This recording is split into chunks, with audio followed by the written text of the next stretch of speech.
before we begin, if you believe these quiet stories deserve to be heard, please take a moment to subscribe and let us know where you're listening from and what time it is there in the comments. Your presence helps keep these forgotten histories alive now. Drift into the past. Asterisk. The roads that wound through the mountains of Gangwon province were never meant to carry soldiers.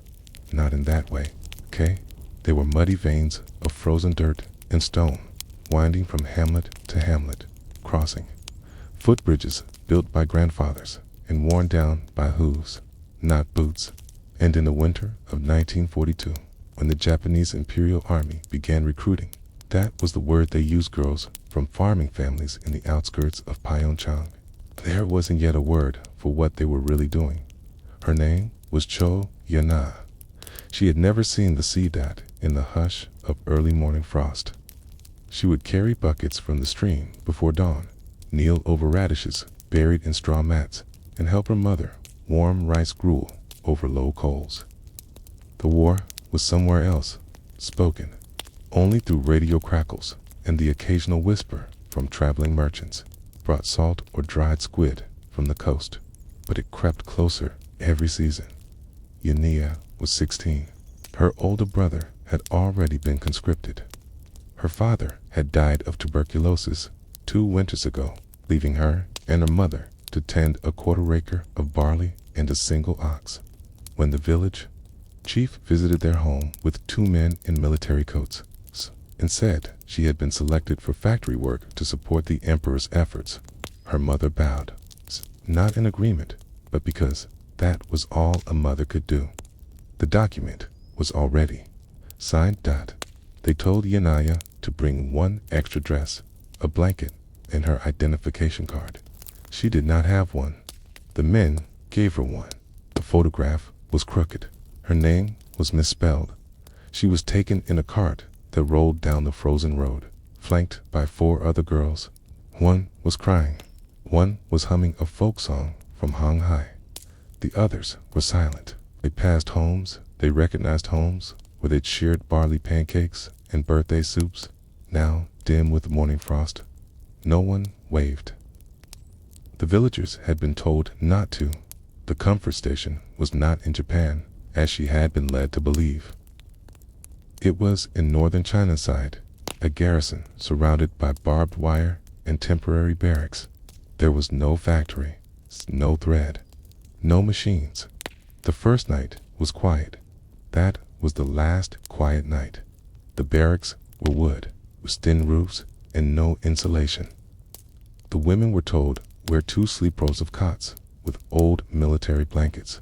No privacy, no heat. They were told not to talk.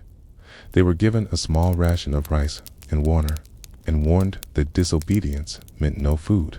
Or worse, on the second day, they were instructed to bathe. Each girl was stripped, sprayed with a hose, examined by a Japanese military physician, and tagged with a slip of paper. The slips were not names. They were numbers. YEON-JA was number 27. That evening, she was given a cotton dress and told to wear lipstick. She had never worn makeup before. A woman not, a soldier applied it for her. She had gray in her hair and an old scar across her cheek. She never spoke. When the soldiers came, the door was bolted from the outside. What happened that week? Those first days was recorded nowhere. Not in newspapers, not in military logs, not even in whispers. The girls were moved, 2 at a time, into narrow rooms with straw mats and low lanterns. The beds had no sheets. The windows were sealed shut. Sometimes the men who entered wore uniforms. Sometimes they did in single quotes. Each girl was seen by a military doctor once a week. They were checked for infections, given shots, and returned to their cots with silence. The food remained the same: cold rice, pickled radish, water with flecks of ash. When a girl became too weak, she was sent to a separate hut. No one returned from that hut. YEO, Anya's letters, written by hand on stolen scraps of rice, paper, were never sent. She hid them beneath her mattress, though she had no mattress. She imagined her mother reading them aloud to neighbors in the courtyard, her voice trembling but proud. I am safe. They treat me well. I miss the mountains. None of it was true, but even now, that's how the memories sound, soft, distant, covered in snow. By the 3rd month, Yanaya had stopped bleeding. She was told it was a blessing. In the 4th month, she was moved to another station. There were no goodbyes. Years later, a villager from Pyeongchang would recall seeing Yanya's mother sitting beside the empty well, long after her daughter had gone. The mother had hung a piece of her daughter's ribbon on a branch nearby, a red strip, faded by sun and time. It remained there for decades. When a historian from Seoul came to the village in the 1980s, asking about women who had disappeared during the occupation, few answered. Some didn't remember, others pretended not to, and just a few still, whispered her name, Y-E-O-N-Ja. No last name, no grave. Just a girl taken on a quiet morning, when the world still felt small, and winter hadn't yet turned. Asterisk. There was no map that led to the new station. Yanya remembered only the bones of it. A train that didn't whistle. Cold boxcar lined with straw and metal buckets for waste. The smell of machine oil and old blood. They were transported in silence, each girl with a number pinned to her collar. Number 27. That was all there remained of her name now. The train stopped often, sometimes for hours, sometimes for days. They were never told where they were. But after a week of travel, the station came into view through a slit in the boards. It wasn't much. A gate, a fence. Few squat buildings wrapped in frost. They had arrived in Harbin. The Japanese called it a logistics hub. In reality, it was a repurposed warehouse, surrounded by barbed wire and manned by officers who barely looked up from their clipboards. This was not a place for battles. It was a place for transit, and women like Yanya were part of the cargo. They weren't spoken to. They were processed. Their hair was cut again. Their hands were inspected for calluses. Their legs checked for sores. Then they were assigned a cot and a shift. A shift? The word felt like something from a factory, but the doors that opened at dusk were not factory doors. Each room had a bucket, a bowl of cold water, a bench, and a journal. That journal was not for them. It was for the guards. Inside it, each soldier wrote their name, the time, and whether they had used the woman or not. It was a logbook in paper, black ink, full of numbers and names that never belonged to the girls inside. By then, Yanya had stopped counting the nights. In the early mornings, before the doors unlocked, she would whisper to the ceiling, not prayers, not names, just fragments of her old life. Barley sprouts by now. The ox will have grown fat. I wonder if the river froze again this year. These were the last things she had that were hers. Memories of earth, firewood, and steamed buns, of her mother's cracked hands rinsing beans. Sometimes the other women would whisper to soft songs from different dialects. Some hummed lullabies. Others wept into their arms. But most of them, like Yanaya, said nothing. The air had grown used to silence. One day, a new girl arrived. She couldn't have been more than 13.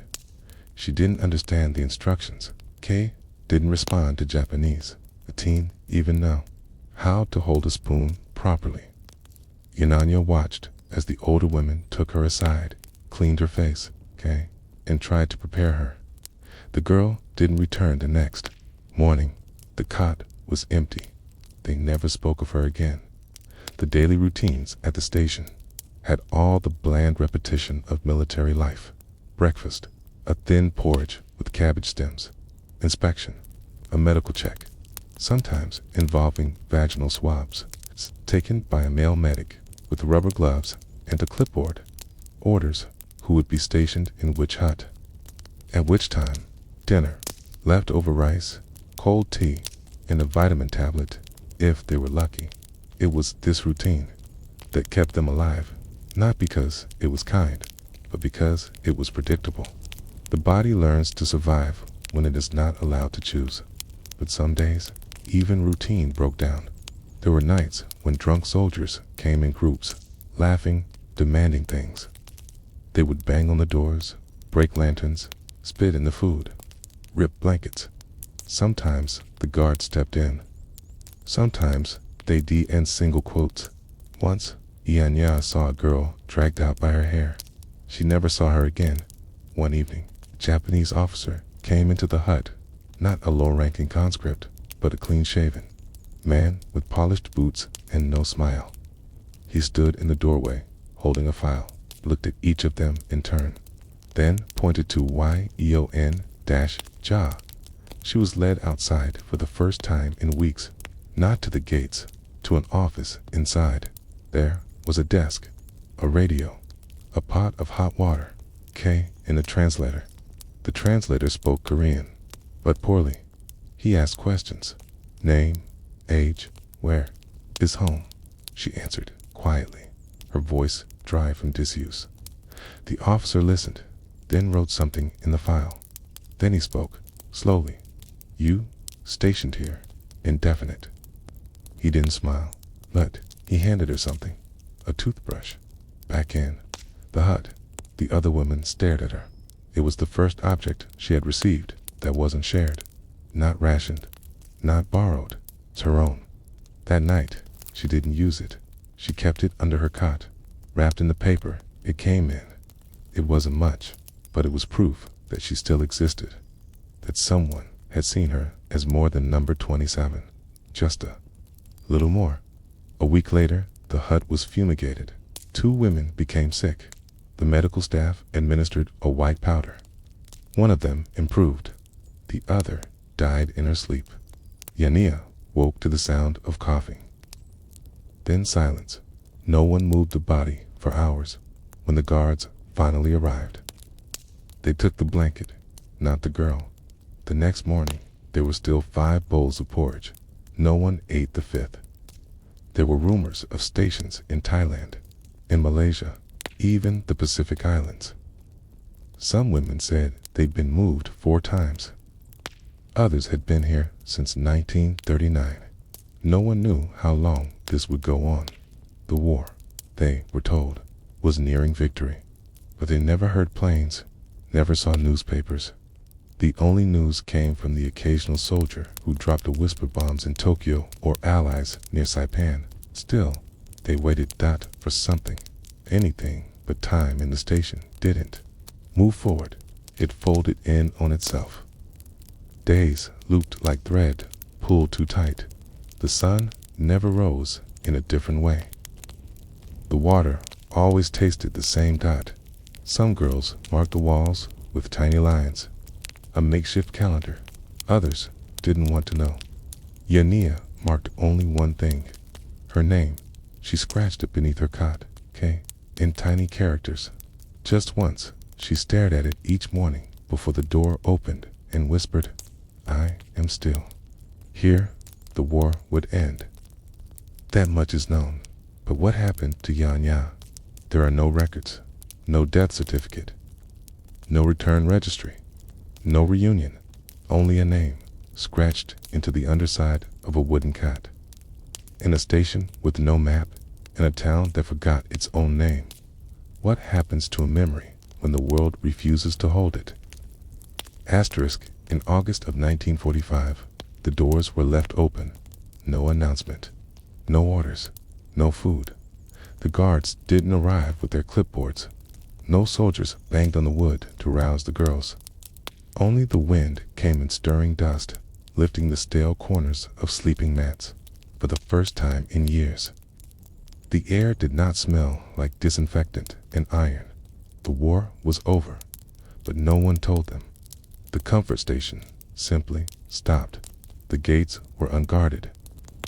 The officers gone. Uniforms were left folded in corners. Rifles, abandoned, rations disappeared. Even the medical staff gone. It was as if the world had exhaled, and in doing so, had forgotten them completely. Yanya stood in the threshold of her hut and stared at the trees. Real trees, not barbed fences, not shadowed slats of wood, but sky, wind, and trees. It didn't feel like freedom. It felt like a mistake. The women didn't leave at once. They didn't run. They waited. They whispered, "Is this safe? Is it a trap? Are the Americans coming?" By the third day, hunger made the decision for them. One group of 6 walked out through the front gate. Another group followed the next morning. Yeon-Ja remained. She didn't know which direction was home. There was no money, no shoes, no documents, just the cotton dress she had washed by hand 100 times, and a folded toothbrush with cracked bristles. On the 5th day, she followed the road heading north. She never returned to Pyeongchang. What happened next can only be pieced together from fragments or records, survivor testimonies, the rare interview with a former officer who admitted what happened but claimed to have had no choice. Some women found their way home. Some never spoke again. Others were met with shame. The word comfort did not mean comfort, not in any language. Night anymore. In 1946, the U.S. Army's psychological warfare team compiled a report. It stated that comfort women were well treated and that the majority volunteered. The report was based on interviews with a handful of Japanese captors. Not the women. The women were not interviewed. It wasn't until 1990, nearly 50 years after the end of the war, that a woman named Kim Hakson, living in Seoul, stepped forward publicly. She spoke to a journalist, then to a courtroom. She used the words no one wanted to hear. "I was taken. I was not a volunteer. They called me a flower of the empire, but they stepped on me." And with that, the silence began to crack. Survivors emerged, one by one, not all from Korea, from China, the Philippines, Burma, the Netherlands, Taiwan, Indonesia. Each told a version of the same story. Girls taken, promises made, papers forged, bodies broken, names erased. Some had scars. Some had no children. Some had no voices left, but all had names. The world began to listen. Petitions were filed. Statues erected. Lawsuits initiated. Governments argued over language. Apology versus regret. Diplomatic agreements were signed. Some were revoked. None were enough, because the thing that was taken couldn't be given back. Not youth, not health, not time, and certainly not silence. In a rural museum in South Korea, it's tucked in a back room with low ceilings and yellowed photographs. There is a display case. Inside, a folded cotton dress, a worn ID card, and a toothbrush with a cracked handle. Beside it, in a frame, are names. Not many, just the ones they've recovered. The names of girls who never returned. Girls who were labeled as numbers. Girls who were told to disappear into the cracks of history. The last name on the list is misspelled, but it's close enough. Cho Yen Jahat. Does it mean when a name survives, but the person doesn't? What is memory when no photograph was taken? What is justice when the world waits 50 years to ask the question?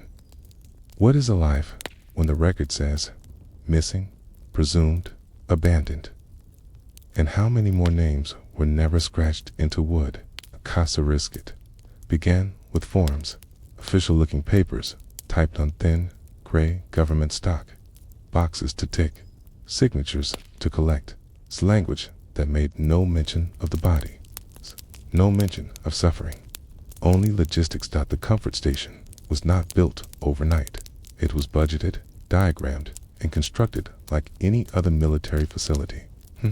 In the same binder where you might find requests for new boots or tents. There were requisition forms for female laborers, estimates for rice rations, requests for mosquito netting. This was not a secret operation. It was administration, and it began long before the first girl stepped through the door. in the early 1930s, before the term Ian Fu, comfort woman, was formalized. Japanese military strategists were already discussing the morale issue. In occupied territories like Manchuria and Shanghai, they observed that soldiers were taking local women by force. This, they argued, posed a risk. It created disorder. It caused venereal disease, sparked uprisings. Their solution was not to end the assaults. It was to organize them to regulate sexual access, the same way one might regulate food, fuel, or munitions. That's when the first comfort stations appeared in the military management, often disguised as health facilities. By the time full war broke out with China in 1937, they were a standard part of forward operations. The paperwork didn't say rape, it said authorized relief. The women were not called victims. They were called volunteer workers even when no one had asked them, and the soldiers were not warned. They were instructed. Each man was issued a pass. Some were given tickets like meal vouchers. Pass entitled them to a 30-minute visit, regulated by rank. Higher officers got more time. Some got priority.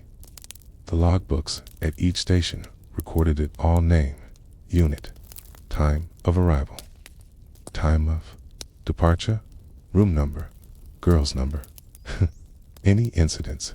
Each logbook was stamped and reviewed weekly, clean, efficient, deadly quiet. The comfort stations were surrounded by barbed wire, not to keep enemies out, but to keep the women in. From the PA outside, they looked like rest barracks. Modest wooden huts with tarpaulin roofing and small vegetable plots nearby. Inside, partitioned rooms, a medical bay, a kitchen, and a small filing room. Some had record players to mask the sounds. Some had painted signs that read, hygiene. Above all, the women were not allowed outside unsupervised. They did not have names on their doors, only numbers in the filing room. Each woman had a record. It included assigned number, estimated age, place of origin, usually miswritten date of arrival, health history. It's determined by camp medics' notes on attitude. There were also notes about menstruation, fertility, and how many soldiers they could handle in a day. This was not medicine.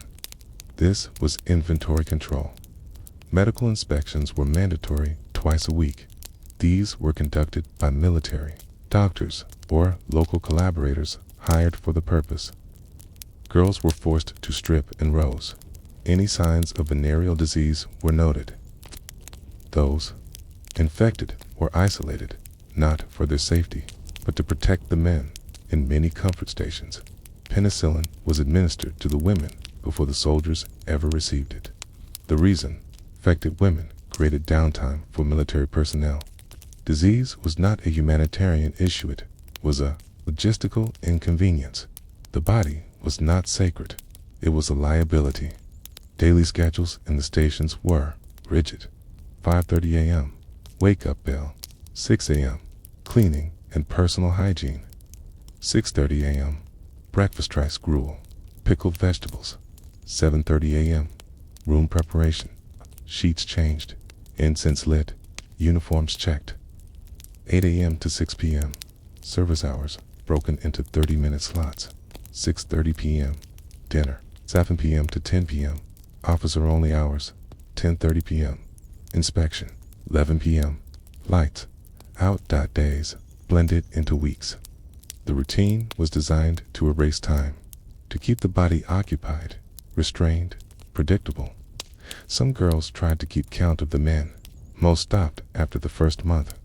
One woman later testified she had served over 20 soldiers a day.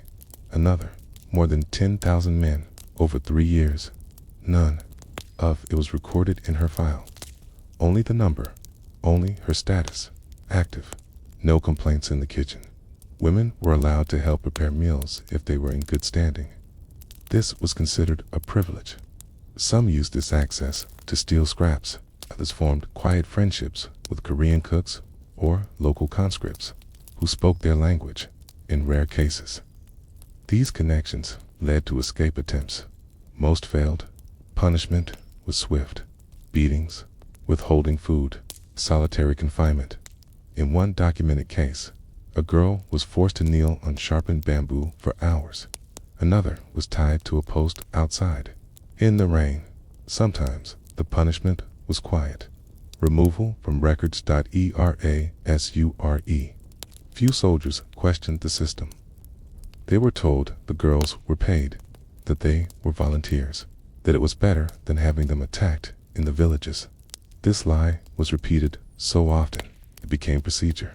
But some men knew better. Some heard the screams, saw the bruises, read the reports.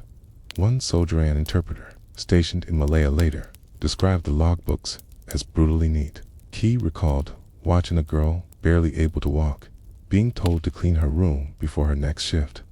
When he reported the incident to a superior, he was told, "She's not here to walk." The comfort stations were not hidden away. They were embedded near outposts, inside garrisons, along jungle trails and frozen borders. Wherever men marched, the stations followed. In Burma, in Indonesia, in the Philippines, in China, even in Okinawa, wherever. The flags were planted, the paperwork followed, typed, filed, approved. What do we call a crime when it comes with a stamp and a signature? What happens when silence is organized? When the body is archived?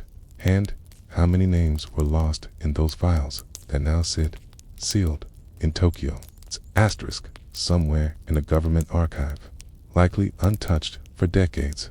There is a form marked No. 79 Kambu. Its subject line reads, "Request for transport of women from Gyeonggi Province, Korea, to South Pacific Sector, Station 12. Not names, not ages, not families, just numbers and geography." That one line encapsulates how the system of comfort stations was never about individual lives. It was about movement, containment, control, like guns, food, or petrol. The women were a wartime supply, recorded in tonnage and timetables, moved from region to region as military needs evolved. There were ships designated for their transport, carts, trains, files, but never care. Many of the transport orders came with budgets. The Japanese military often contracted civilian brokers to recruit women. These brokers were paid per head, reimbursed for travel costs, meals, and even uniforms. There was an entire expense column in one 1942 form that included soap for women, haircut for women upon arrival, ink for name stamps. It was not seen as human trafficking. It was seen as procurement. One former broker admitted, "Decades later, I was told it was for factory work. By the time I realized the truth, I had already delivered 14 girls." He did not remember their names.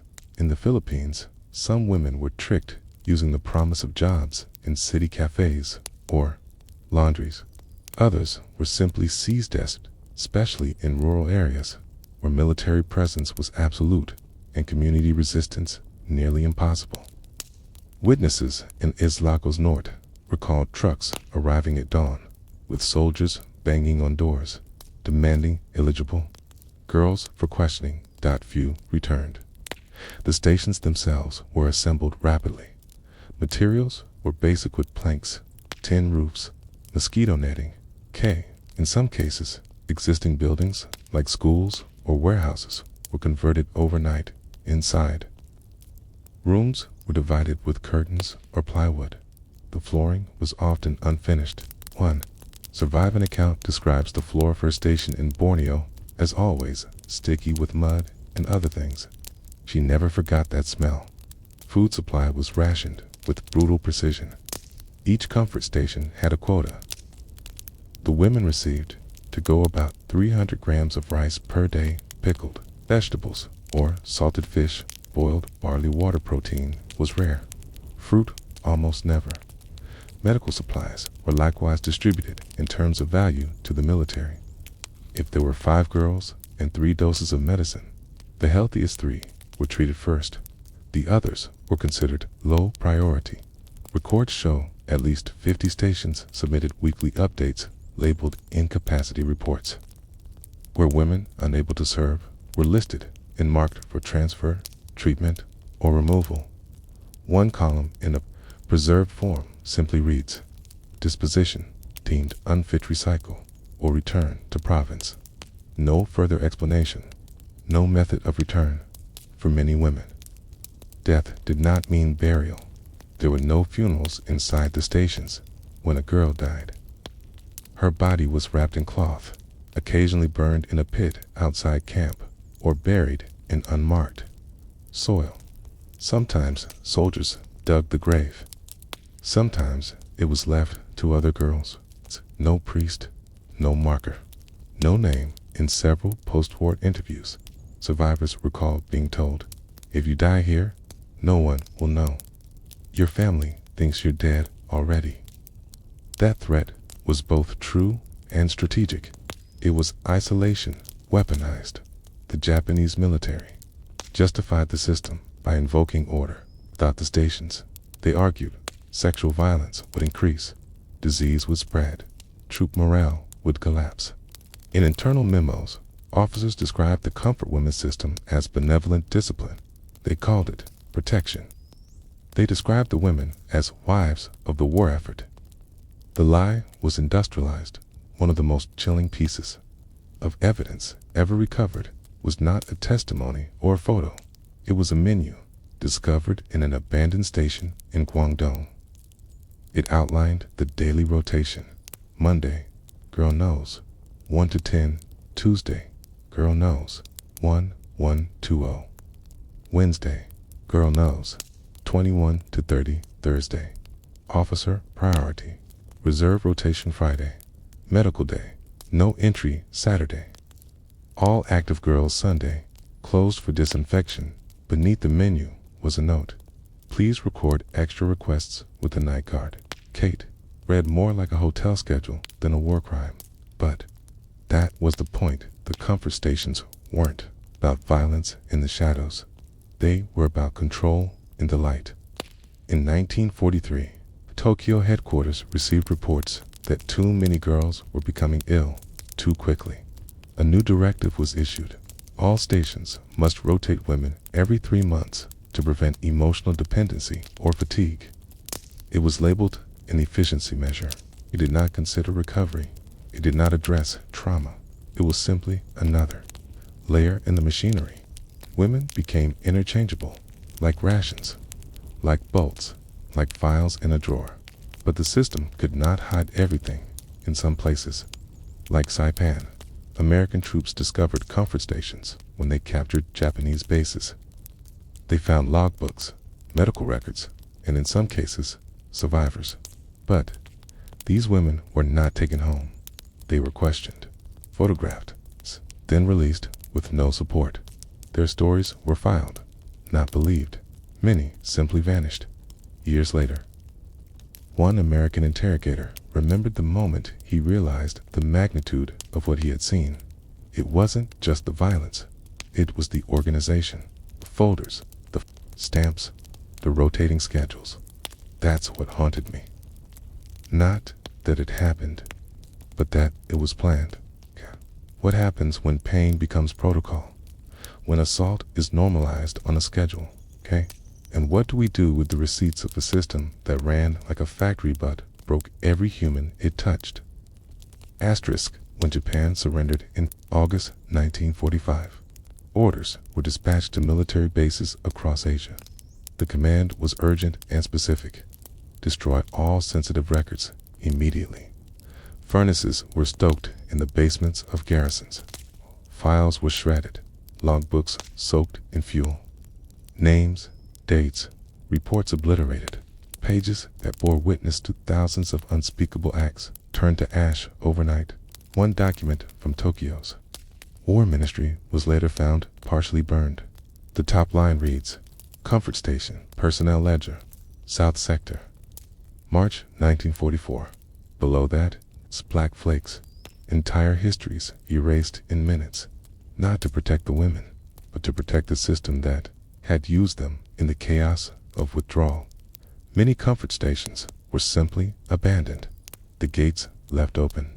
The guards gone. The rations stopped. Some women managed to flee.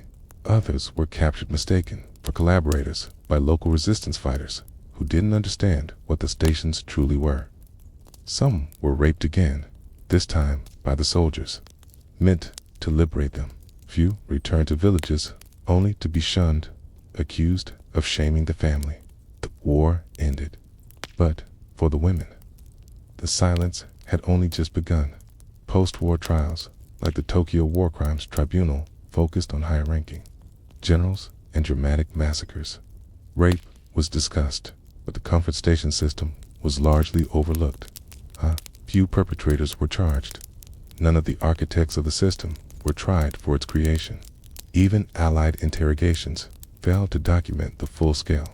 The women were too scattered, too ashamed, too unheard.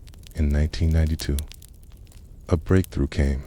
A historian in Japan, Yoshiaki Yoshimi, uncovered a box of official documents in the Defense Agency Library in Tokyo.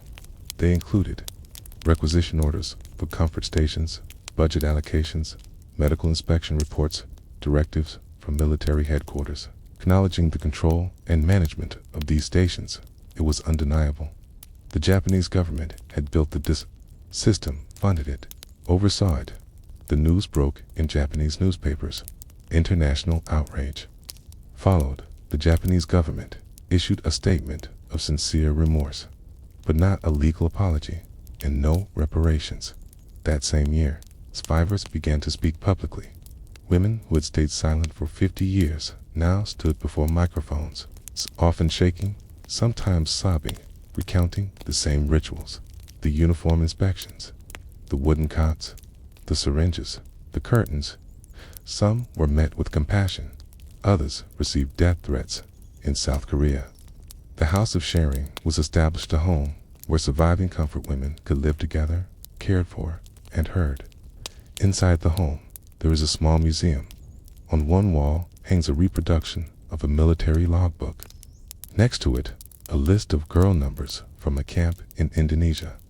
And beside that, a single white curtain, clean, ironed, quietly fluttering under a vent, a symbol of all the things they were forced to stand behind.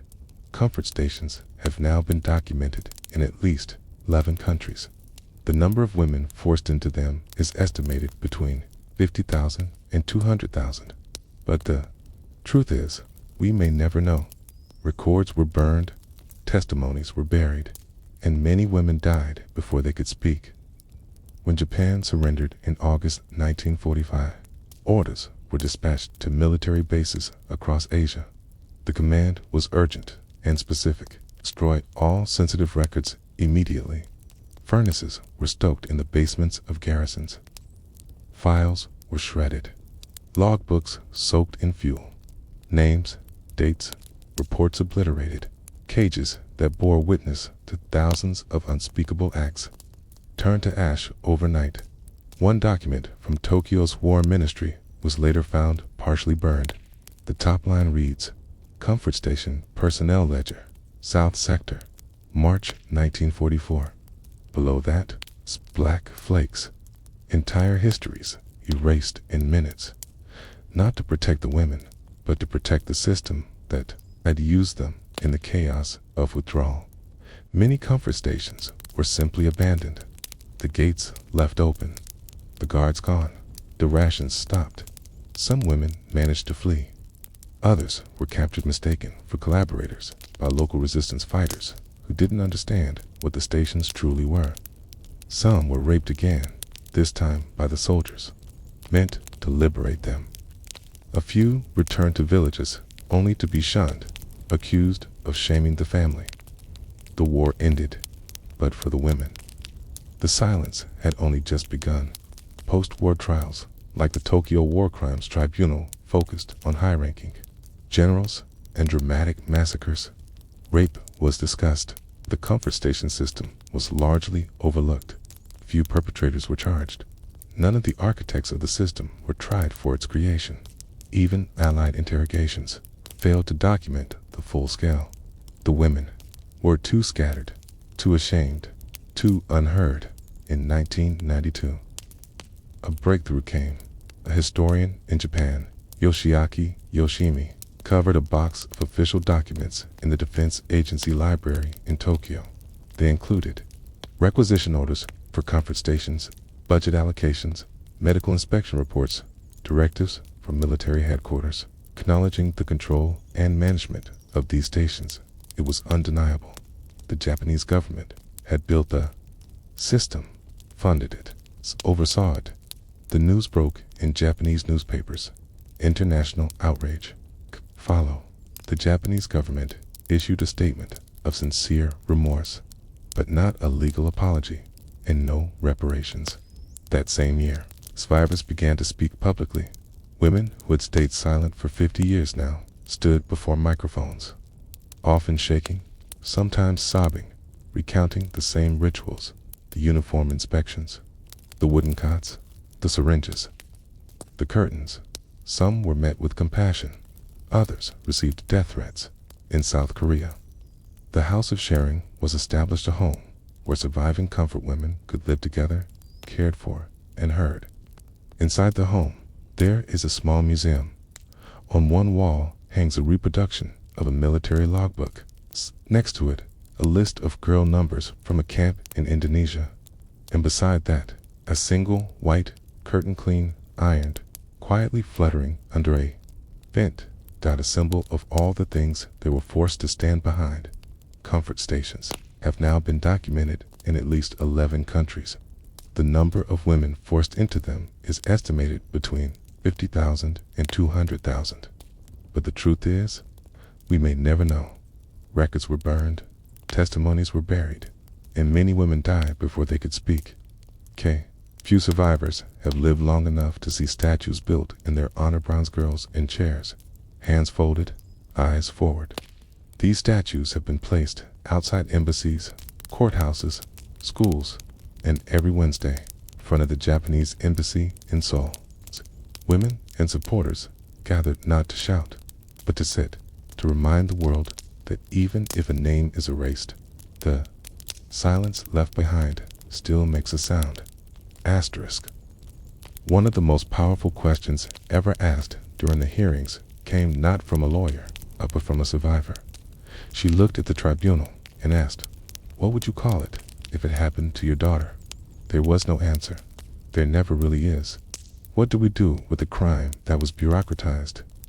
What justice is possible when the receipts have all been burned? Can a system designed to erase memory ever truly be remembered? And what happens when history refuses to call it what it was? Asterisk. The first thing you noticed was the smell. Not blood, not gunpowder, not even the heavy rot of jungle sickness. It was antiseptic, too clean, too sharp, the kind that lingered in your nostrils and on your skin. It clung to the white uniforms of the nurses like invisible lace, sharper than starch, more disciplined than the soldiers themselves in the occupied territories of Southeast Asia during World War II. Wherever the Japanese military built garrisons and command posts, nurses were present. Some were Japanese, others were Korean, Taiwanese, or even Dutch, conscripted or coerced into service. They worked long hours, kept precise records, and followed military codes without question. And many of them knew. They knew what the comfort stations were. They knew what the women endured. And yet, the report said almost nothing. The nurses were part of the same war machine. They treated shrapnel wounds and malaria. They administered morphine and cleaned infected sutures. Their barracks were set apart from the soldiers' bunks, quiet, orderly, filled with charts and gloves and a constant shuffle of soft shoes on wooden floors. But not far from those clean halls, sometimes just a corridor away, were the women, the volunteers, the recruits, the health risks. In the medical logs, comfort women were listed under a separate code, group, why not by name, only by number, and always in pencil. Nurse Aiko Fujita was stationed in northern China in 1943. Her diary, recovered after the war, but unpublished for decades, described her work with clinical precision. She wrote of amputations, of frostbite, and soldiers returning from the front, and of endless nights spent boiling gauze. but in the margins of one page, she added a single line. One of the girls is coughing blood. They moved her last night. No name, no diagnosis, just movement out of sight and out of care. Military nurses were trained to keep records, not to ask questions. Their primary job was the health of the soldiers. If a soldier contracted syphilis or gonorrhea, it was logged, treated, and occasionally traced, not back to the soldier's behavior, but back to the girl. If a comfort woman was found to have a venereal disease, she was immediately removed from duty and placed in a quarantine hut. Treatment, if any, was minimal topical salves, injections of mercury compounds, crude painkillers. These treatments were often supervised by nurses. They were told not to speak to the women. They followed orders, but many remembered the screams. Some nurses tried to help quietly, carefully, within the limits of what they could do. They snuck in clean water, extra bandages, old newspapers folded into cushions. One nurse in Burma, whose letters were preserved by her daughter decades later, described wrapping a girl's wrists after she had been restrained too tightly. She looked at me like I was the first person who saw her as a person, the nurse wrote, but I did nothing. I cleaned her hands. Then I left. She ended the letter with a line she never mailed. I was not brave. I was just present. Others turned away, not out of cruelty, but because they had to. The military code was strict. Nurses who interfered with operations risked demotion, removal, or worse. In the case of Korean and Taiwanese nurses, many of whom were barely out of school themselves, disobedience could mean reassignment to field hospitals near the front lines, where casualties piled like sandbags. Survival meant silence. Even empathy had limits. Comfort women were examined weekly. These inspections often took place inside wings of the hospitals or inside converted examination huts. Nurses stood beside male doctors and recorded observations. They were forms, hallways forms, temperature, skin lesions, vaginal discharge, response to questions coded, compliant or difficult status, active, quarantine, transfer. If a girl was pregnant, the report was marked with a star. If she was too ill to continue, the form was stamped with a kanji character that meant void. Void, not human, just a broken service item. Nurses were not allowed to discuss these reports outside of official meetings, even in their own quarters. When whispering late at night or passing quiet glances in the laundry room, they rarely spoke. The girls' names, perhaps they didn't know them. Perhaps they chose not to remember. What's left of their role in this system is scattered in the Philippines. A hospital ledger from 1944 lists routine checks of class Y individuals. The nurses side with initials, not names, in Indonesia. A single photo shows nurses outside of camps, smiling stiffly, lined up in white uniforms. Behind them, blurred and barely visible, is a small building with a curtain over the door. A station. Space with no sign. Some nurses testified after the war, but most did not. Many died before the question was even asked. Some likely thought they had nothing to say. After all, they didn't build the stations. They didn't issue the orders. They just recorded the temperature, dressed the wounds, kept things moving. And yet, without their silence, would the machine have functioned so smoothly? How many lives slipped through their hands without ever being written down? What does it mean to witness suffering in silence? When does professionalism become complicity? Okay? And how many white gloves carried out unspeakable routines without ever leaving a single stain on the official record? In the back room of a small apartment in Tokyo, behind stacks of forgotten books and boxes labeled winter clothes, sits a cedar chest. It has no lock. Its hinges creak. Inside are clothes from another era school uniform, a hand-sewn blouse, a bundle of handkerchiefs still smelling faintly of mothballs. But buried beneath the folded fabric is a bundle of letters. Most are unsent. All are unopened. One begins, "To my mother, though I do not know if you still live." Another, "I heard the sound of temple bells today, and it reminded me of rice harvest." None say exactly what happened. None mention soldiers, stations, or shame. But all are marked by a kind of gentle mournanga, reaching out not for justice, but for acknowledgement, hope, faint but persistent, that someone will one day understand. These letters are now part of an archive donated by the niece of a survivor who passed away without children. The niece, a history teacher, did not open them all. She read the first few, then stopped. "They weren't written for me," she said, "but they were left for us." The letters now rest in acid-free sleeves, cataloged under a simple heading: Post-War Materials, Personal Testimonies, 1945 to 1960. In recent decades, more families have begun to come forward, not always with testimonies, often, only with fragments. In one case, a woman brought a small red scarf to a reconciliation center. She said her grandmother used to wear it every day, even in summer. She had sewn a button into the edge, a habit the granddaughter never questioned, until she removed the stitching. Inside was a folded slip of paper, no larger than a thumb. It read, "I survived. That is all."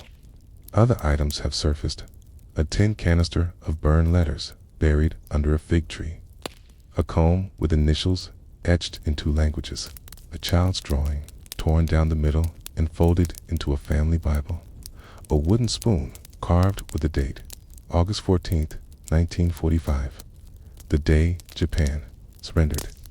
These objects aren't evidence in the way governments demand. They do not fit easily into legal archives or tribunal records, but they are real, and they speak.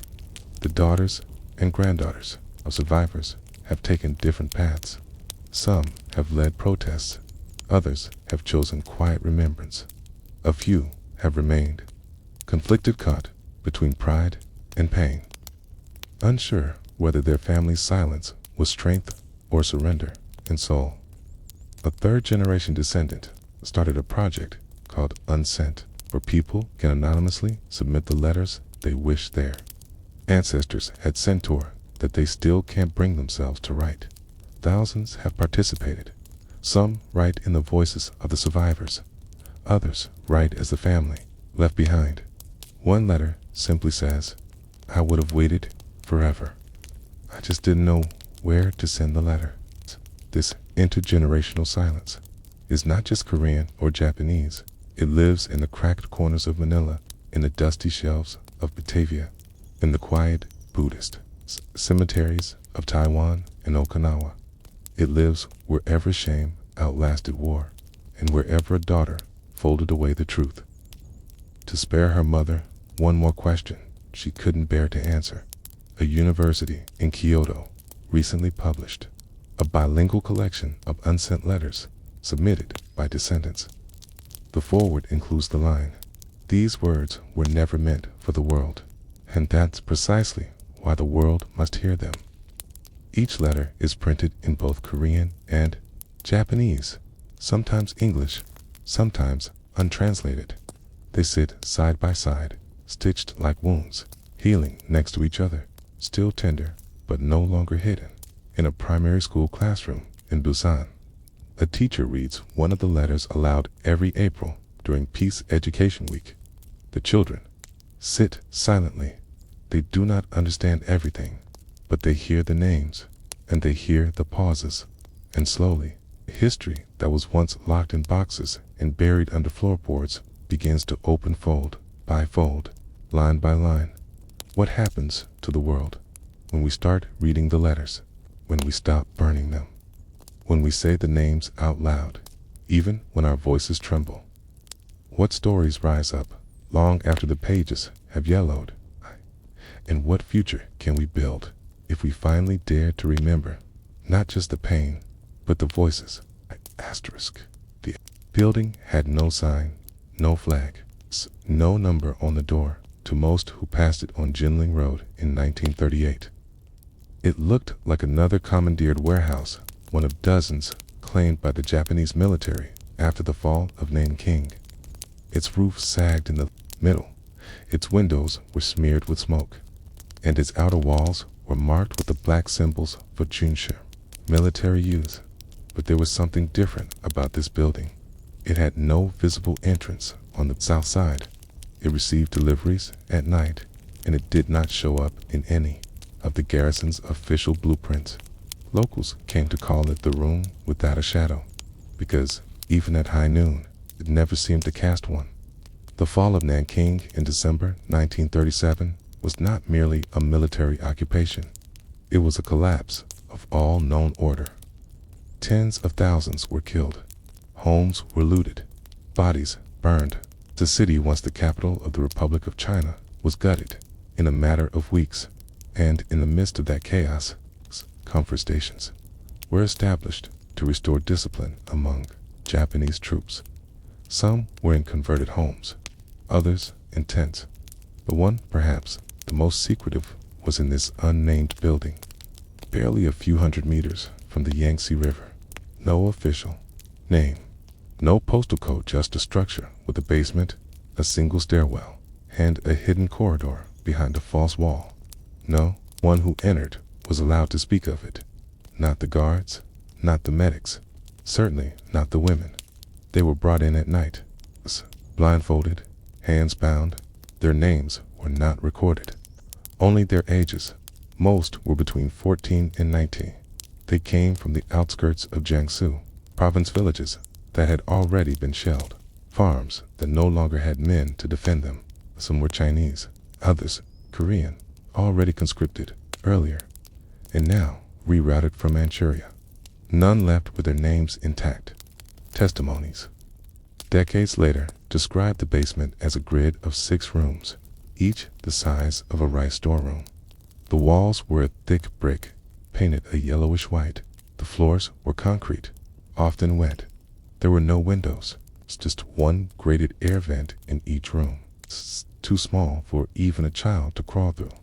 Each room had one straw mat, a wooden pail, a cloth curtain instead of a door, a single bulb.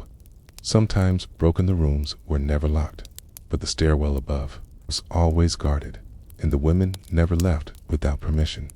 Medical staff came once a week, 2 nurses, 1 officer. They did not speak unless necessary. They examined each woman, mechanically checking for infection, marking forms, administering injections. The same tools used for injured soldiers were used here, but never with the same care.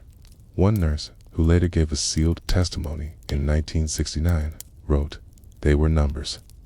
I knew that, but I also knew their eyes, the way they didn't blink when the needle came close." She remembered one girl had a birthmark shaped like a coin on her shoulder. She never knew her name. Food was passed through a small hatch in the wall, twice a day. Cabbage soup, salted fish, water came in a tin bucket. Waste was removed every morning if the guards remembered. Some women tried to speak to one another through the walls with soft tapping sounds. A few developed simple codes, but mostly there was silence. There are no surviving photographs of the basement, but years later, after the war, a Chinese carpenter who had been forced to repair part of the ceiling recalled, "I heard crying, not loud, just steady, like a broken kettle left on the fire." He asked the guard what the building was used for. The guard replied, "Storage," then looked away. The comfort station in the unnamed building operated for nearly 7 months. No record of it appears in Japanese military logs, but its effects linger in rumors, in the gaps of testimony, in the way survivors sometimes grew quiet when asked about Nanking. One Korean survivor, long after being repatriated, said, "There was a place where the sun never came. I still dream of it. I still feel the wall under my nails." She had no map, no address, but when shown a photo of the street from 1938, she pointed without hesitation. "There. What is a room, if no one will admit it existed? What kind of history is built underground wordless, witnessless, and surrounded by silence. And what happens to those who lived in spaces the world refuses to remember? Asterisk, the comfort station beneath Ginling Road never had an official designation. It didn't appear on any maps. No supply logs carried its coordinates. No transport led directly to it. The women brought there were not registered.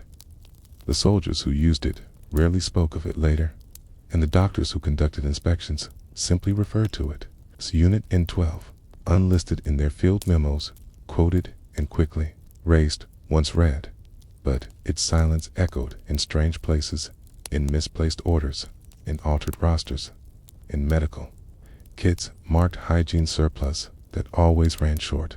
By April 1938, the wider world had begun to murmur about the atrocities in Nanking. Journalists from Europe and the United States had entered the city. Western missionaries began documenting what they saw.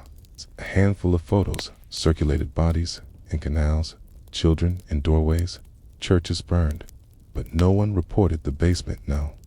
I found the door, because by day it appeared shut, and by night absorbed its witnesses. One woman, who later gave anonymous testimony in a Taiwanese human rights archive, recalled her arrival in the station. They told us we were going to a textile hall. They gave us cloth and a bucket.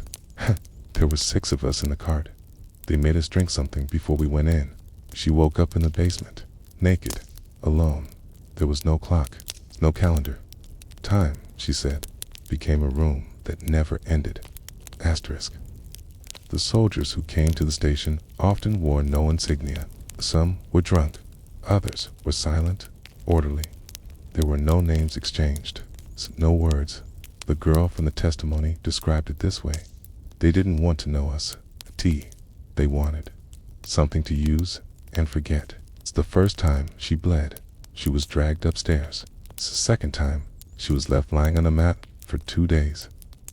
She was 15. Medical inspections occurred irregularly, sometimes not at all. When they did, nurses would write codes on the wall with chalk. C1 meant clear for use. Q2 meant suspected infection. X meant temporary removal. The girls never knew. The codes meant they just knew which ones got fed, which ones were taken upstairs, which ones never came back. In the summer of 1938, an internal memo circulated among Japanese medical staff in Nanking. It warned of unsustainable conditions in certain unofficial comfort quarters and recommended rapid rotation of female personnel. The memo was unsigned, but it bore a stamp from a logistics officer in charge of welfare. Accommodations. That was the word they used. Welfare. At least one Japanese soldier later confessed to visiting the station. In a post-war journal entry discovered in its effects after his death, he wrote, "I went once. Wish I hadn't. It was too quiet. The girls didn't look at you. They stared at the wall like they were already gone. I reported for my hour, then left before the clock ran out. It never left me." His journal was never published. His family refused interviews, but the page was scanned and archived, labeled Unverified Personal Reflection, 1957.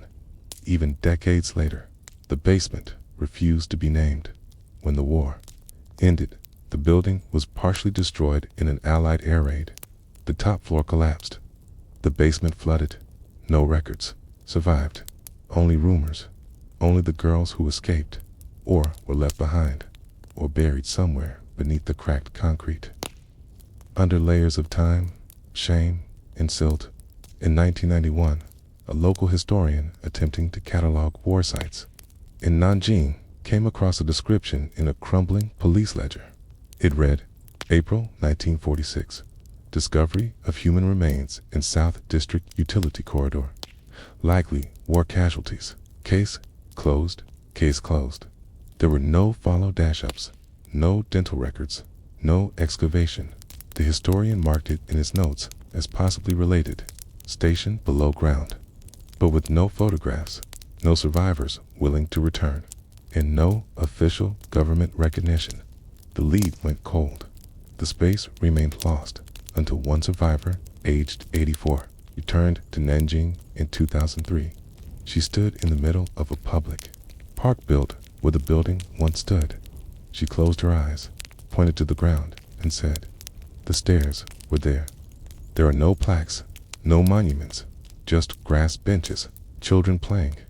They run and laugh over a space that once held screams that never made it to the surface.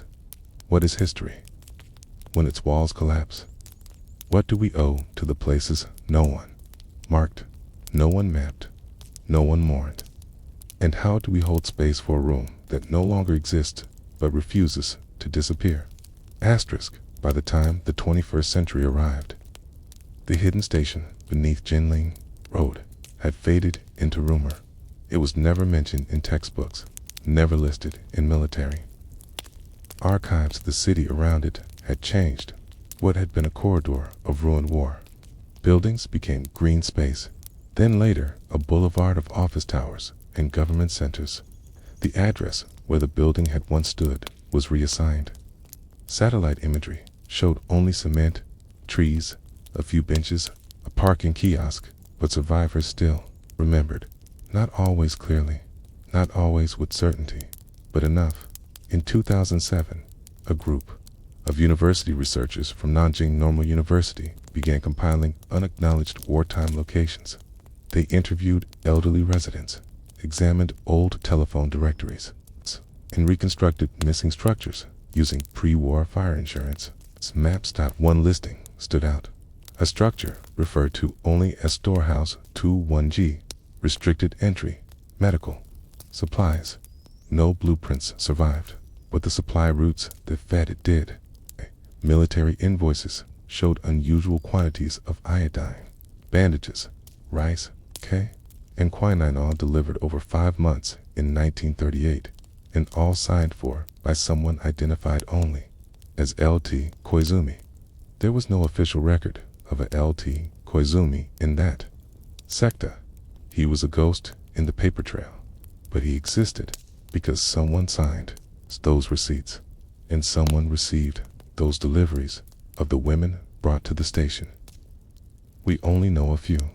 One, called May, was identified by a fellow survivor in a post-war rehabilitation center in Guangdong. She had a scar across her jaw. She didn't speak, but she remembered music. She used to hum a tune no one recognized. May disappeared in 1946. No grave, no registration, no return.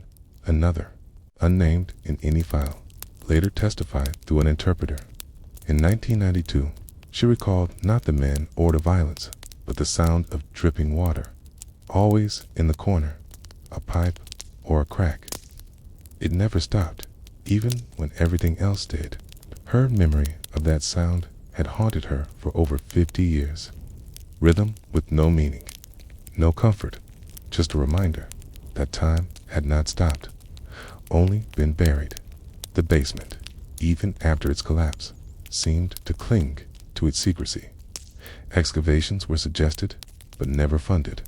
Survivors offered to guide teams to the location, but municipal authorities cited development permits and infrastructure hazards. One journalist remarked, "It's easier to build over a silence than to dig it up." In 2015, an independent artist created an installation titled Below Ground, 6 rooms in a gallery in Shanghai. The exhibit consisted of 6 concrete boxes, unlit, each the size of a human body. Inside each box was a small object, a scrap, a fabric, a comb, a pair of shoes, a wooden tag with a number, a bucket, and a cracked ceramic cup. No labels, no explanations. Visitors entered alone. They emerged quiet, disoriented. One viewer wrote in the guest book, "I thought I was prepared, but I wasn't ready for the absence." And that is the legacy of the hidden room. Not just what was done there, but how it fused to remain in the past. It resurfaced in the gaps in documents, missing page numbers, and nurses who could never sleep with the lights off again. In survivors who blinked too slowly when someone asked where they were in 1938. In families who could not understand while their mother kept salt in a tin beneath the bed. There are places in the world that become invisible not by accident, but by design, where the crime was not just violence, but erasure, where the wound was not just to the body, but to the memory itself. In this room, this basement, never mapped, never photographed, stands as one of those places. What is left when a building vanishes? What remains when no one admits it existed? How do we remember what was deliberately hidden when the only evidence is silence? Now, who will mark the space when even the shadow is gone? Asterisk, in the early 1940s, Java was a place of warm light, European gardens, and uncertainty. Dutch families had built villas among the palms, teas, jasmine, hedges bordered shaded verandas. Radios played music from The Hague. Children ran barefoot through gravel paths with British novels tucked under their arms. But behind the manicured lawns and imported tableware, something was shifting. The Japanese Imperial Army had landed, and the illusion of distance from the war so carefully preserved by the Dutch colonial elite was about to shatter. For many Dutch colonial women, Java had never felt like home, not entirely. They were settlers, administrators, or the wives and daughters of military men and traders. They spoke Dutch in schools and Malay to their servants. They sent letters to Rotterdam and grew orchids in the humidity. But after the fall of Singapore in February 1942, Java was no longer a European outpost. It was occupied territory, and European privilege became a liability. The Japanese invasion of the Dutch East Indies was fast and coordinated. In just a matter of weeks, Java was under control. Dutch men were rounded up soldiers, administrators, teachers. Many were sent to labor camps in Sumatra and Borneo, and then the women were left behind. Some were interned in camps, but others, especially young women in rural areas or those with mixed heritage, were seized for a different purpose. Asterisk, the term comfort woman had, until then, primarily been applied to Korean, Chinese, and Filipino women, but in Java, it extended to Europeans as well. It began with the euphemisms. Girls were told they were needed for secretarial duties, for language assistance, or entertainment roles for officers stationed far from home. Some were coerced through promises of better food, safer conditions, or protection from worse fates. Others were taken outright checkpoints in hospitals, even from family homes. One survivor recalled the knock at the garden gate. There were 3 men. One asked for my mother. The other 2 smiled. I remember their boots on the stone path. She was 16. Unlike other occupied territories, where systemic sexual violence was often concealed or euphemized in paperwork, the case of Dutch women in Java eventually reached formal recognition. But at the time, there were no legal protections, no protests, no appeals. The women were considered spoils of war. Some were forced into comfort stations in Surabaya and Semarang past villas surrounded by bamboo fencing. Others were moved inland to rural outposts where they served as companions. For Japanese officers, they were given numbers, not names. They were issued clothing, a plain cotton dress, 2 undergarments, and a toothbrush. They were told, "You serve the emperor now." Food was minimal. Medical checks were sporadic. Some women were assigned to cook or clean in the hours between visits, and nearly all were forbidden from speaking in Dutch.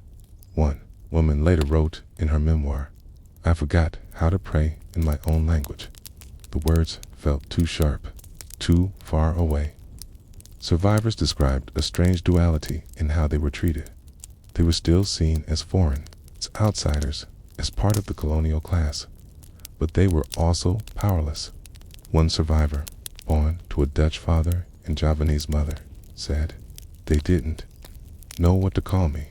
I wasn't white enough to protect. I wasn't native enough to disappear." She was assaulted in a hospital storeroom.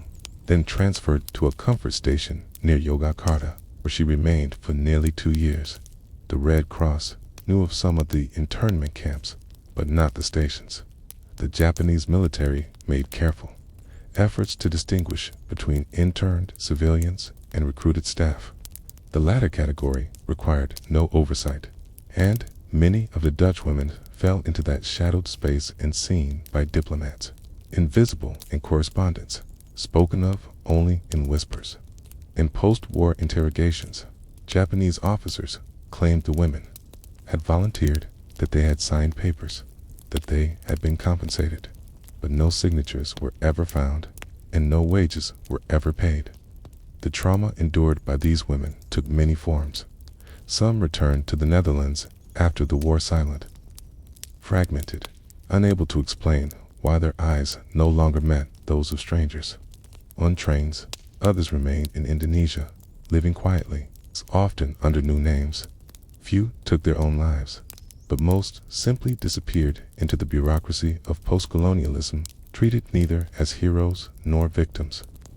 Just as women, the world had decided not to remember what happens when the tools of colonization are turned against the colonizers. What do we call it when privilege becomes a prison? And how many gardens, once places of comfort, became the silent witnesses of an occupation that erased not just bodies, but voices? Asterisk, in the highlands of central Java, surrounded by tea plantations and restless monsoon clouds, there was a colonial villa known to the locals as Rumah Tuan Belanda, the Dutch master's house. Before the war, it had belonged to a shipping magnate and his family. By 1943, the family was gone. The house still stood, but it had changed. Gone were the orchids and linen curtains. In their place, bamboo screens, dark shutters, and a posted guard at each entryway.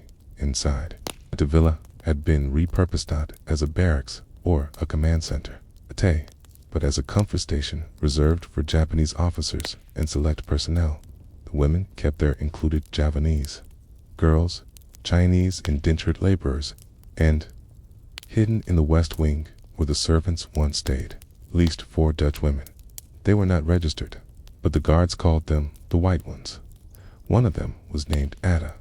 She had arrived in Java with her parents in 1936 when she was 9. By 1942, she was 15, orphaned, and living with an aunt in Surakarta. When Japanese troops began requisitioning homes for officers, Ada and her cousin were separated. Her cousin sent to a civilian camp, Ada sent to work. Work meant confinement in the villa. She remembered her first night. I was told to smile. The officer said I reminded him of a girl he met in Kyoto. I didn't understand. He touched my hair. That room painted blue with cracked floor tiles became her world. She was never allowed to leave it. In other cases, Dutch women were transferred to smaller stations in remote mountain towns. Some were held in converted schoolhouses or churches. Others lived in government lodgings, formerly used by colonial administrators. What tied all these locations together was not geography, but bureaucracy. Each was staffed by Japanese officials. Each required that the women be examined weekly, and each kept meticulous records of supplies, food, cleaning materials, candles, water, yet no records of the women themselves. One such inventory list from 1944, recovered from a destroyed site near Bandung, included 17 uniforms, 9 bedding sets for medical kits, 3 radios, 0 personnel forms. Absence was not accidental, it was institutional. Survivors later recalled how the military imposed a psychological distance between them and the rest of the world. They were not allowed to write letters. They were not informed of the war's progress. They were told that their families had fled or died, even when that wasn't true. And they were told repeatedly that they belonged to no country. One survivor, born to Dutch parents but raised in Batavia, said, "They made it clear my passport didn't matter. My name didn't matter. I was just another comfort girl, even though I had once dined at the governor's mansion." In the rare cases where Dutch women tried to resist, punishment was swift. Ada, in her oral testimony, described a time she refused to leave her room. I blocked the door with a stool, thought they would let me rest. Instead, they broke the door. She was beaten and denied food for 2 days. After that, she complied. Pregnancies were not uncommon. Abortions were often forced. Midwives, sometimes brought in under military orders, performed procedures in unsanitary conditions with no follow-up care. Many women were left infertile. One woman, who survived a comfort station in East Java, said, "They told me I was lucky, that I had been spared the shame of motherhood. I never saw it as luck." Others gave birth in silence and had their children taken from them. No birth records, no surnames, no trace. The Red Cross, despite its reach, failed to uncover the full scope of these abuses, partly because the Japanese military classified European women separately, and partly because many of the women themselves were too ashamed to speak even after liberation. It wasn't until 1992 that the Netherlands publicly acknowledged what had happened. A report titled In Memoriam, Dutch Women in Wartime Comfort Stations, included 76 verified testimonies. But for every name listed, there were likely dozens more unrecorded. The shame had silenced too many. The trauma lasted far beyond the war. Many survivors returned to the Netherlands only to find they had no legal recognition of what had occurred. They were advised not to speak. Some were told that their time in Asia was a sensitive topic, best left unspoken. A few tried to marry, only to be rejected when the truth surfaced. Others never spoke of it at all. Their children and grandchildren would later discover the truth in diaries, in faded letters, or through the quiet refusal to answer a simple question like, "Why do you never talk about Java?" There are no statues in their name, no markers in front of the villas that once served as prisons, but in the archive of Dutch war testimonies, there is a single black and white photograph. It shows a girl standing in a garden, one hand on a gatepost, the other shielding her eyes from the sun. On the back, someone wrote, "Surabaya, 1940, before the soldiers came." What happens when the walls of privilege collapse? When the colonizer becomes the captive? When history folds in on itself, and no one, not even the powerful, are spared from silence? To what becomes a memory when the house is repainted, resold, and renamed, but the locked doors remain, even in the mind. Asterisk. When the war ended in 1945, the women weren't told immediately in many parts of Java. News of Japan's surrender reached the mountains and inland towns weeks after the emperor's voice crackled over distant radios. Even then, it did not bring rescue. It brought confusion. Some Japanese officers fled, burning documents before abandoning stations. Others stayed in place, hoping to be treated as civil administrators in the chaotic vacuum left behind for the women held in comfort stations. There were no clear orders, no parades, no keys handed over. Just one morning. No more boots in the hall in a former Dutch villa near Malang. A woman named Helena woke to find the guards gone. The door was open. No one told her she was free. She walked out, barefoot, carrying only a spoon and a cotton dress tied into a bundle. "I didn't believe it at first," she later said. Freedom felt like a trick. She made her way toward a Red Cross convoy, barefoot for 6 kilometers. They asked her name. She paused. I had not said it aloud in over a year. Some women were discovered by Allied troops, but their accounts were buried in the shuffle of post-war priorities.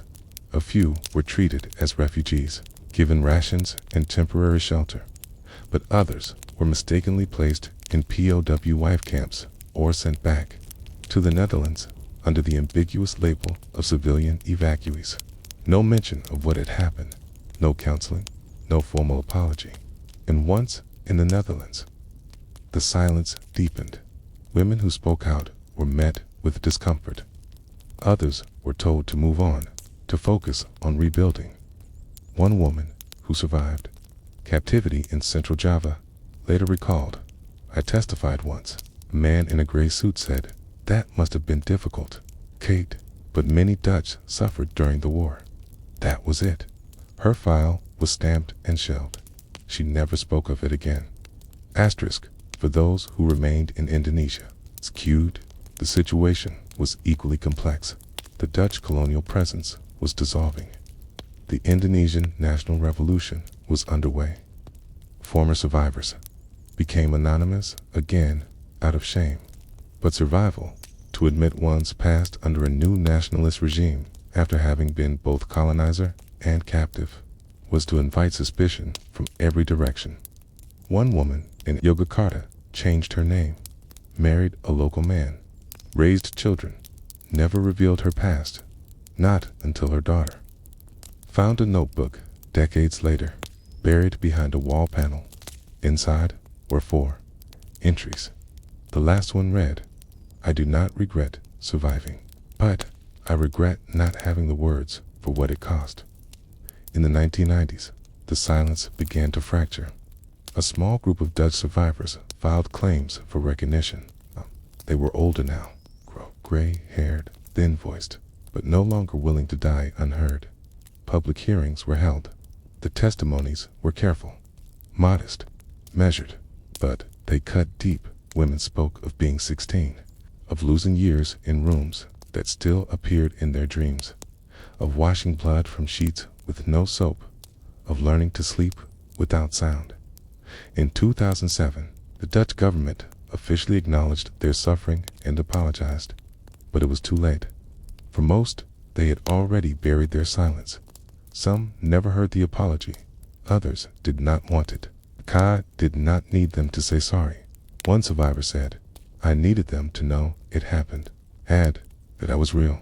Today, in The Hague, there is a memorial garden, small, quiet, with a plaque in 4 languages. It does not say, "Comfort women." It does not describe what happened. It simply reads, "In memory of those who endured, and those who were not believed." In Indonesia, the villas remain. Most have been rebuilt, modernized, repainted. Hotels now stand where the locked doors once creaked open. But sometimes, just sometimes, an old resident or staff member will pause in a hallway and say, "This room, it used to be something else." And then they change the subject. History remembers wars, terms of treaties, and generals, but the people who lived through them often measure its time in much quieter ways, in the sound of a latch, in the smell of antiseptic, in the click of boots on tile, in the silence that arrives before a scream. What does justice look like when time has already taken a chance for it away? What kind of dignity can be restored when even the memory was taken? And what stories still live inside the walls painted over but not gone? Asterisk, they called it the Burma Road, though it had little to do with Burma, a twisting, muddy artery carved through the jungles and mountains of Southeast Asia. It was meant for supply trucks, artillery, and grain convoys. Tamed, but beginning in 1942, it carried something else. Women, some barely teenagers, some already mothers, some who had never been more than 5 miles from there. Birthplace now moved like parcels across a war-torn landscape they could not name. The transit of comfort women across Asia was not a coordinated convoy, but a patchwork of improvisation, urgency, and quiet brutality. Once conscripted or captured, women were rarely kept in one place for long. As Japanese forces expanded north into China and south toward the Pacific, the need for new stations grew. And so did the demand for new personnel. They were sent by cart, by train, by ship. They traveled at night, and their names were rarely recorded in northern Burma. Women from Korea and Manchukuo were moved through mountainous paths under armed guard, or were told they were being sent to work in hospitals. Some believed it. Others didn't speak the language and understood only gestures. They walked in silence. Behind them, the trail of a vanished village, a home razed by artillery, a mother screaming into an empty sky. Ahead of them, a barrack, a hut, a cot, an order. The routes themselves were rough sometimes, just footpaths widened by mules and tanks. They passed rivers without bridges, jungles alive with the monsoon rot, paddy fields where villagers stared, did not speak, even Japanese. Logistics officers found the terrain difficult, but they persisted because the military had issued quotas. Certain stations were short on workers. Certain garrisons were overused. Comfort stations were treated like ration posts, and the women inside them like supplies that spoil quickly if kept too long. One memo, later found in a war office in Kyoto, reads, "Transfer 3 units to Station 1 for Ashan State. Current stock deteriorating." The units were women. The journeys often took days, sometimes weeks. There were no rest stops, no blankets, no translators, just bodies packed into the back of trucks, guarded by teenage soldiers who did not speak and did not listen. One woman remembered lying on a sack of rice next to a girl who never woke up. Another recalled sharing her water with someone who had not spoken in 3 days. They did not know each other's names. They never saw each other again. From Burma to Thailand, from Thailand to Malaysia, from there to Java or the Philippines routes, twisted like veins across a continent collapsing in on itself. But less known are the routes that led north to Manchuria, to the freezing rail stations in Harbin, to military outposts built on scorched plains where the snow fell sideways and the wind never stopped. Women were moved here too, often the same women, transported again and again, station to station, not for escape but for further use. Their bodies degraded by malaria, dysentery, frostbite. No medicine, no pause, no return. One Korean survivor, interrogated after the war in a U.S. field hospital, described how she had been moved 10 times. "I saw jungles and snow. I saw cities with no windows. I saw boys younger than me with guns." When asked if she had been paid, she laughed. "Paid? They gave us rice, and we fought over the salt." Military records where they survived sometimes mention these routes, but only obliquely. A requisition for gasoline, a bill for passenger rations, a note about non-combatant cargo classified. Never once the word woman. Never once the word human. Some routes were by sea, rusting ships that moved up the coast of China to supply. New garrisons. Women were sometimes hidden in the lowest deck, below livestock and crates of ammunition. One ship that departed from Hainan Island in 1943 capsized in a storm. Its manifest listed 40 soldiers. No mention of the 16 women on board, only a footnote in the margin. Domestic support units lost at sea. After the war, the routes vanished. The paths were overtaken by vines in new cities. The roads were renamed, the train schedules rewritten, the ships scrapped. But the stories, the journeys that stitched one pain to another remained in the bodies of the women who made them, in their knees, in their backs, in the way they avoided looking at long roads later in life. What is a map when none of the stops are marked? What is a journey when its only destination is silence? And what is a woman when history forgets every mile she was forced to travel? Asterisk, if there was a single thread connecting all the comfort stations of the Japanese Empire, it was not a policy, but a route invisible, unmarked, known only to the men who gave orders and the women who obeyed them. These were not highways. They were networks of shadows, a thin, grim circuit of movements stretching from tropical jungles to frozen railways bridging front lines with remote villages, repurposed brothels, burned-out churches, abandoned warehouses. Wherever soldiers went, the women were moved. Wherever the women wore out, new ones arrived. There was a term sometimes scribbled on internal military reports, Ziera. It means materials or resources. in some documents. Women were listed under Zairo, beside entries for salt, oil, horseshoes. One logistics officer later testified, "It was just easier, less paperwork." He wasn't punished. Asterisk, the most heavily. Traffic routes connected China's inland garrisons to the coastal ports. Women were trucked from towns like Changsha, Yichang, and Wuhan to Shanghai or Qingdao, but they were often boarded onto ships bound for the Pacific Campaign Saipan, Okinawa, the Philippines. Along the way, they passed through dozens of stations. Some were temporary pop-up facilities in temple, courtyards, or gutted post offices.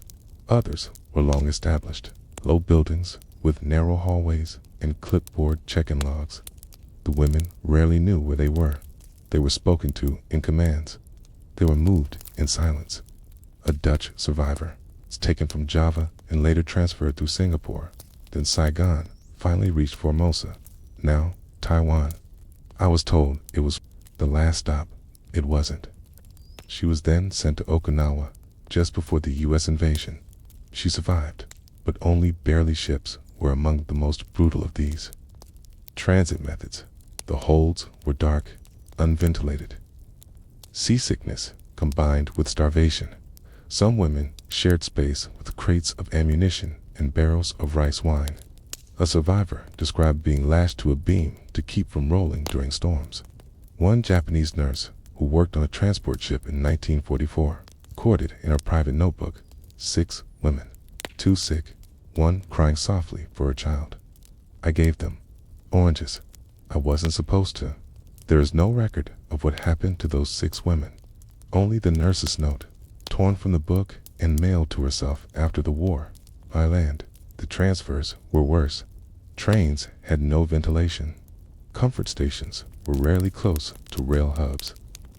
So women walked sometimes for days between the drop-off point and their new assignment. They were guarded, of course, but not protected.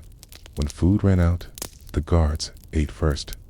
When blankets were short, the women slept without. One route from Nanchang to Taiyong passed through mountainous terrain with collapsing rail lines. Survivors recalled having to push the carts they rode in when the engine failed. We pushed like oxen. In our shoes, there was newspaper. My feet bled. Winter transfers into Manchuria were particularly deadly. Temperatures plunged below -20 degrees Celsius. Women wore thin uniforms, carried nothing. They were told to hurry or freeze. Those who collapsed were sometimes left behind.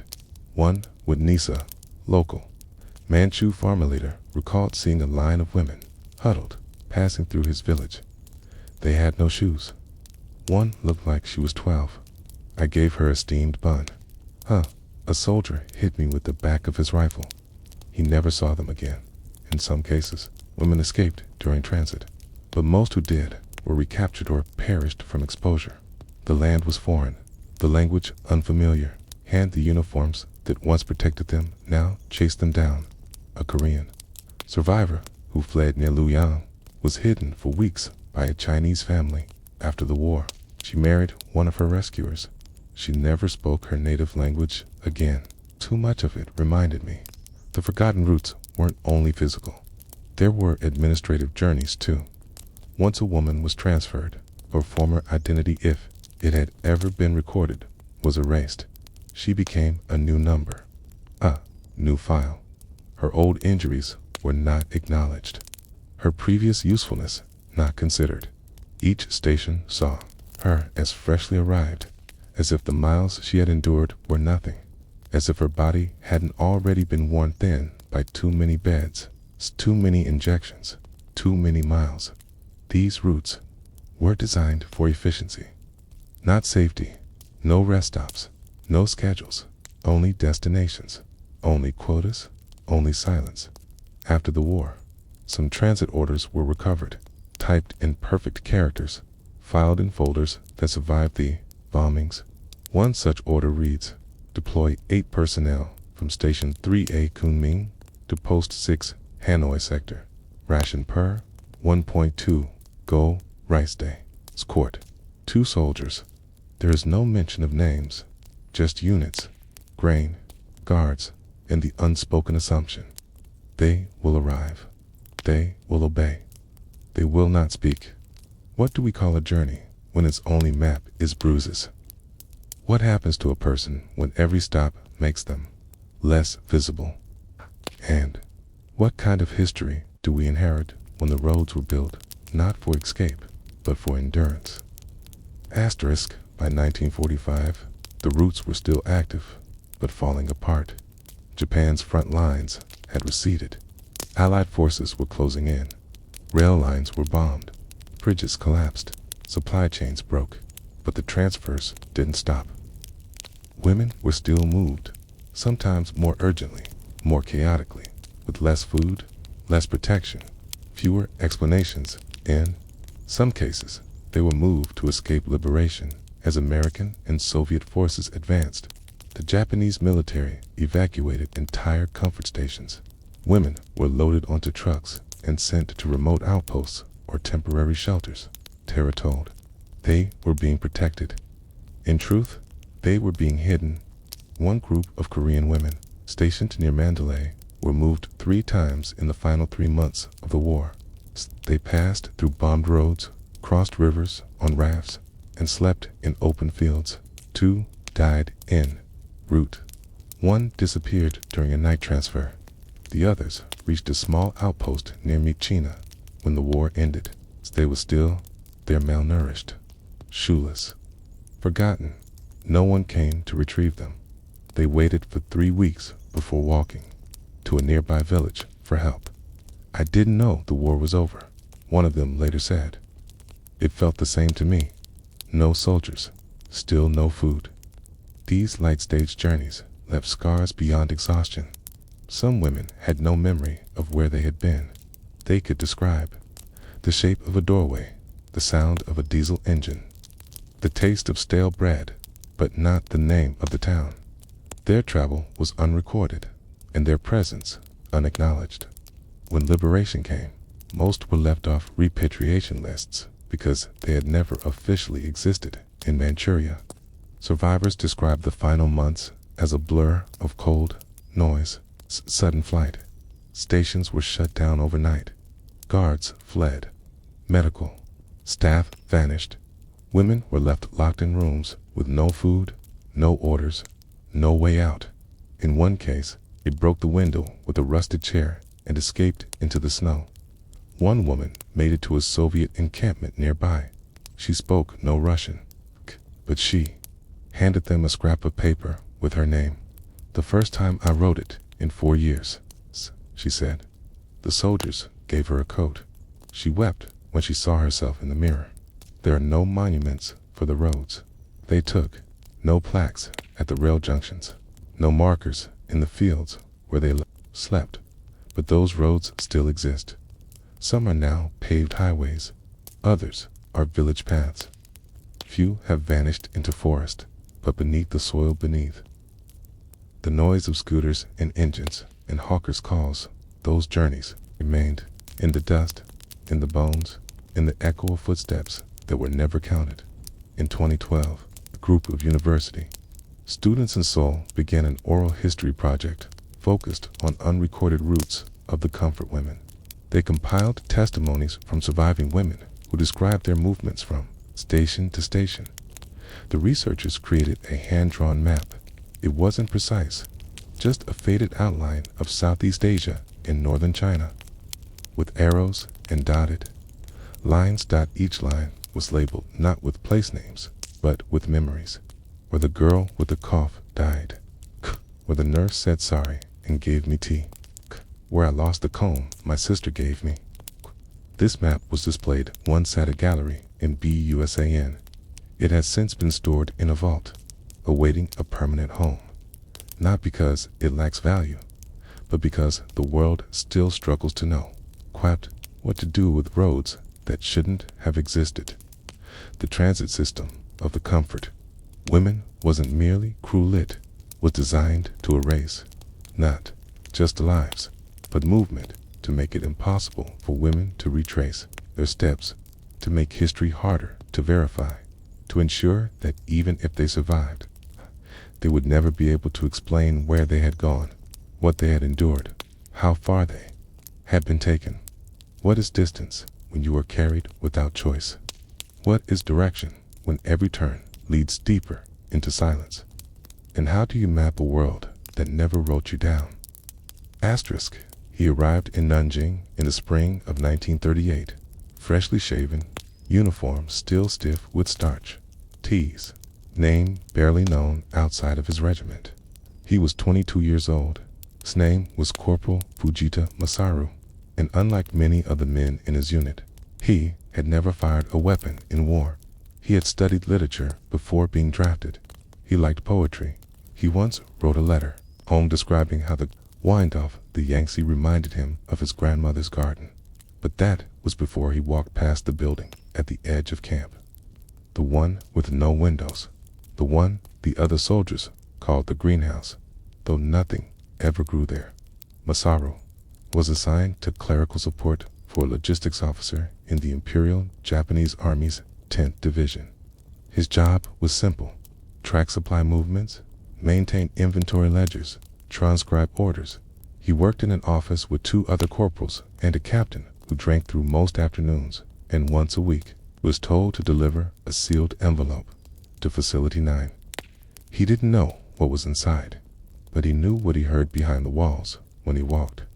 Past voices, sometimes muffled, sometimes crying, and once a girl screaming something in Chinese he could not understand.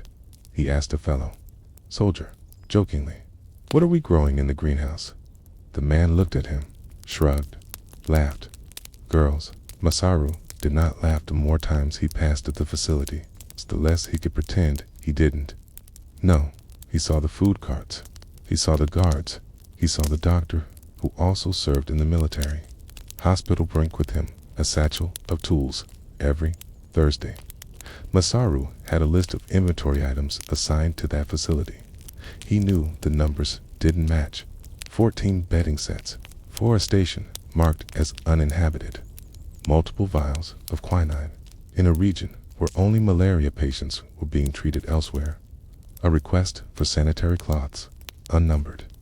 He asked his supervisor, Captain Mori, if the entries were correct. The captain blinked at him. "Don't ask about 9. And that was the end of that conversation. Masaru tried not to think about it. He wrote his mother long letters about the weather. He read translated pages of Victor Hugo in his bunk. He practiced his kanji by copying poetry into the margins of old supply reports. But every week the envelope returned, and every week Facility 9 remained on his delivery route. Then, one afternoon, the doctor dropped his file by mistake. Masaru helped him gather the papers. He glimpsed a page before handing it back. A log. Medical codes. Girl number 7. Infection persists. Girl number 9. Bleeding continues. Recommend rest. Girl number 12. Uncooperative. No names, just numbers. Masaru didn't sleep that night. 2 days later, began writing his own report. A draft, written in quiet cursive, on stationery usually reserved for requisitions. He listed what he knew: weekly deliveries, unmarked medical visits, soldiers joking about free turns, a file that referenced injuries inconsistent with training drills. He ended the note with a question: are these people enlisted? Civilian? Under whose jurisdiction do they fall? It was a bureaucratic way of asking, who are these girls and why are we doing this? Asterisk. He never sent it, but he made a copy, and he folded that copy into a blank envelope, and he tucked that envelope into a sealed pouch of reports, scheduled to be sent to Divisional Command in HANKOU. 3 days passed.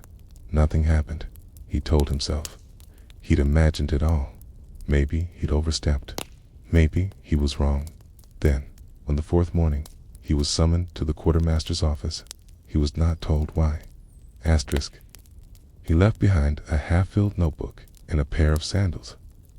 Drying in the sun, his bunkmate watched him go. He never came back. What happened next was not dramatic. There was no trial, no arrest, no execution. Masaru simply vanished. His name was removed from the payroll 2 weeks later. Official cause: reassigned. Ford unit. No Ford unit ever reported his arrival. After the war, a former officer mentioned him in passing during an interview. Fujita. Oh, yes, he asked questions. Too many. No record of his report was ever found. Only the memory of a name and a file with one missing page. What happens when one voice speaks up in a room full of silence? What becomes a truth when it's passed between envelopes, then sealed away? And how many stories are lost, not because no one told them, but because someone tried to end? Vanished. Asterisk. After Corporal Fujita Masaru vanished, his bunk was filled. The next day, no announcement, no inquiry, no ceremony. The other soldiers barely asked. It was war. After all, men went missing, sometimes reassigned, sometimes transferred to the front and killed, sometimes simply forgotten. And in a system that processed soldiers like figures in a column, absence was just a blank space to be typed over. But there were signs. His personal effects, knowingly boxed and sent home, were burned. His ledger entries were redone in someone else's handwriting. Even the requisition log, where he once signed his name, had a new signature, different stroke pattern. No hesitation, less formal to most. It meant nothing, but to the corporal who bunked above him, private satellite meant everything. He remembered Saru's handwriting. He'd seen him practicing it late at night, writing haiku lines between supply numbers. Sato once asked him why. Masaru had replied, smiling faintly, because the margins are still mine. After the war, Sato returned to rural Gunma. He rarely spoke about the war, but in 1953, when Japanese officials began quietly compiling records for a national war memorial, Sato submitted a single name.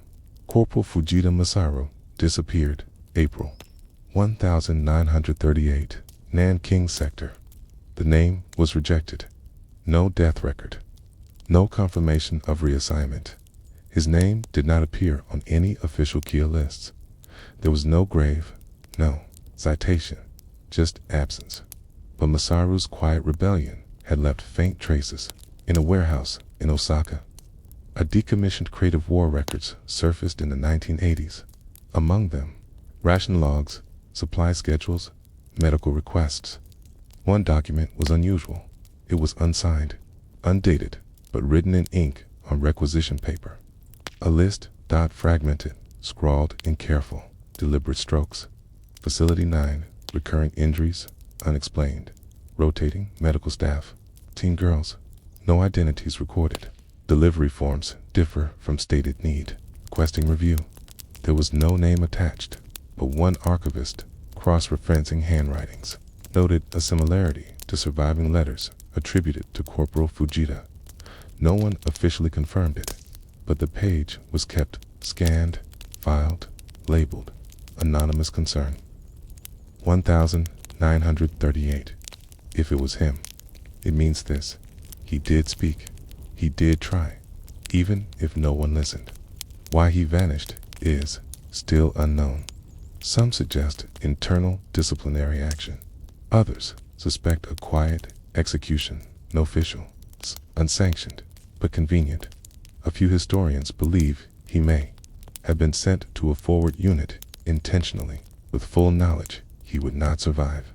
But nothing is certain. There are no orders, no dispatches, just a date he was last seen, and a question that remains.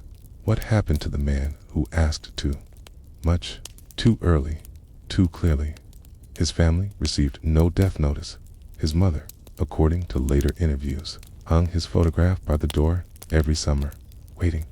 She died in 1966, still hoping for a letter.